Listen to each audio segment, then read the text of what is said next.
Bismillahirrahmanirrahim. Assalamualaikum warahmatullahi wabarakatuh. Di sini saya Muhammad Sodik dan juga teman saya Sofyan akan menjelaskan perkembangan individu pada manusia.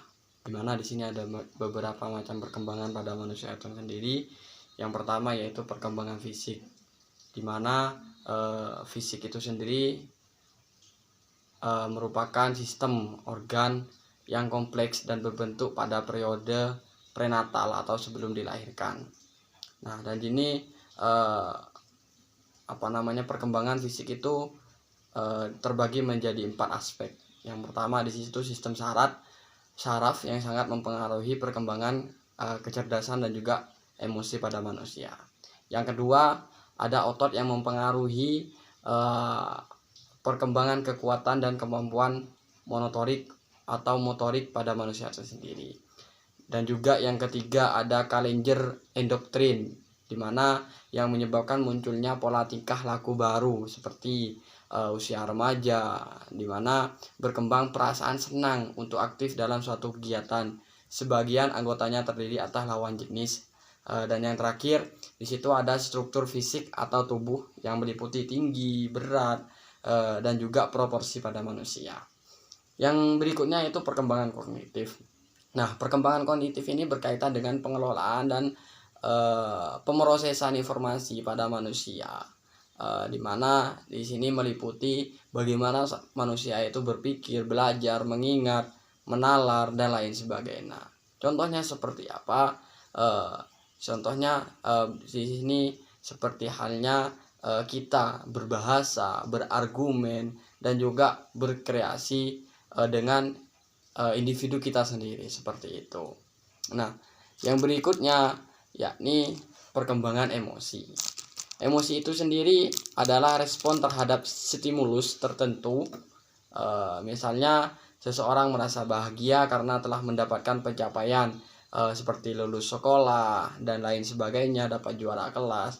Itu merupakan bagian daripada emosi. Nah, dan emosi ini dikelompokkan lagi dalam 2 bagian, di mana yang pertama yaitu emosi sensoris.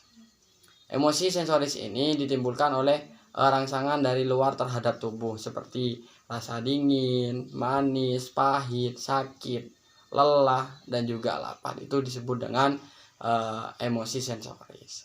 Nah, ya juga yang kedua di sini ada emosi psikis. Nah, emosi psikis ini mempunyai alasan-alasan kejiwaan, yang termasuk emosi ini diantaranya adalah perasaan intelektual. Apa itu perasaan intelektual?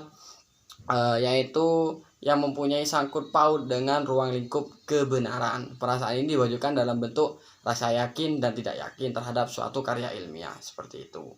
Juga rasa gembira karena mendapatkan suatu kebenaran. Juga yang lainnya rasa puas karena mendapat menyelesaikan persoalan-persoalan ilmiah yang harus dipecahkan. Dan juga di sini ada perasaan sosial. Apa perasaan sosial itu? Yaitu perasaan yang menyangkut hubungan dengan orang lain, baik yang bersifat perorangan atau perindividuan maupun secara kelompok. Di sini juga ada perasaan susila. Apa itu perasaan susila? Yaitu perasaan yang berhubungan dengan nilai-nilai baik dan buruk atau etika dalam tanda kutip moral, yang dimana perasaan keindahan ini bersangkut paut berkaitan erat dengan kehidupan dari sesuatu, baik bersifat kebendaan maupun kerohanian. Nah, perasaan ketuhanan ini yaitu perasaan yang perasaan untuk mengetahui Tuhannya kita, itu disebut dengan perasaan ketuhanan. Nah, selanjutnya akan dijelaskan oleh teman saya yakni Sofyan. Baik, saya akan melanjutkan presentasi dari Muhammad Sodik. Aspek perkembangan manusia, individu maupun spesifik terhadap peserta didik merupakan berbagai sudut pandang yang dapat digunakan untuk mengkaji, meneliti maupun sekedar memperhatikan perkembangan yang terjadi pada seorang individu. Perhatian terhadap berbagai aspek perkembangan ini penting dilakukan karena manusia adalah makhluk yang kompleks dan tidak dapat digeneralisir dari satu sisi saja. Perkembangan kognitif dan inteligensi. Perkembangan kognitif berkaitan dengan pengolahan dan pemrosesan informasi pada manusia yang meliputi berpikir, belajar, mengingat, bernalar, dan sebagainya. Seperti yang diungkapkan oleh Mariyati dan Rezani bahwa perkembangan kognitif berhubungan dengan perhatian, memori, bahasa berpikir, berargumen, dan kreativitas individu. Menurut Piaget, perkembangan manusia melalui 4 tahap perkembangan kognitif dari lahir sampai dewasa. Setiap tahap ditandai dengan munculnya kemampuan intelektual baru, di mana manusia mulai mengerti di dunia yang bertambah kompleks. Tahap perkembangan kognitif dan pada individu menurut Piaget adalah sebagai berikut. Sensori motor 0 sampai 2 tahun. Menunjuk pada konsep permanensi objek, yaitu kecakapan psikis untuk mengerti bahwa suatu objek masih tetap ada. Praoperasional 2 sampai 7 tahun. Perkembangan kemampuan menggunakan simbol-simbol yang menggambarkan objek yang ada di sekitarnya. Berpikir masih egosentris dan berpusat operasional konkret 7 sampai 11 tahun. Mampu berpikir logis, mampu konkret memperhatikan lebih dari satu dimensi sekaligus dan juga dapat menghubungkan dimensi ini satu sama lain. Kurang egosentris, belum bisa berpikir abstrak. Operasional formal 11 sampai dewasa, mampu berpikir abstrak dan dapat menganalisis masalah secara ilmiah dan kemudian menyelesaikan masalah. Perkembangan emosi. Emosi adalah respon terhadap stimulus tertentu.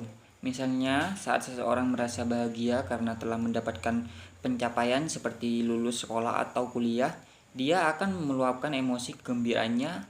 Ada yang berteriak, bahkan ada juga yang menangis karena luapan emosi kegembiraannya.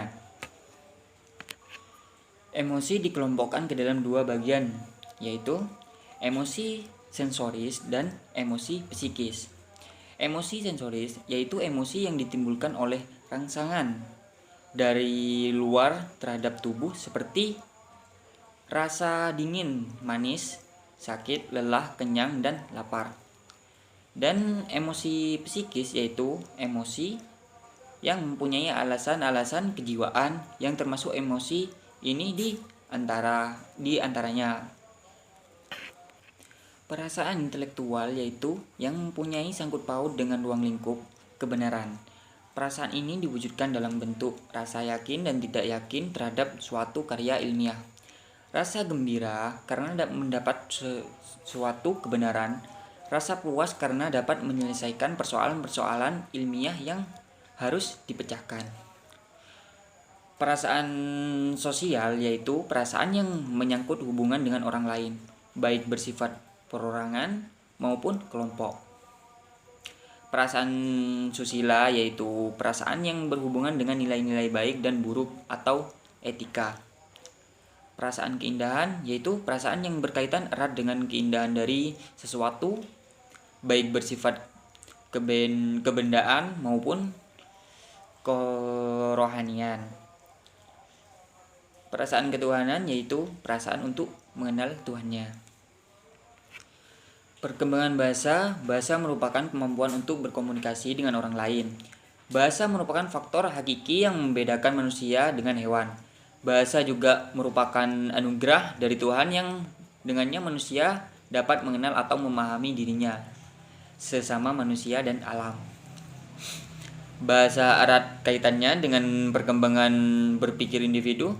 Perkembangan pikiran individu tampak dalam perkembangan bahasanya yaitu kemampuan membentuk, pengertian, menyusun pendapat, dan menarik kesimpulan.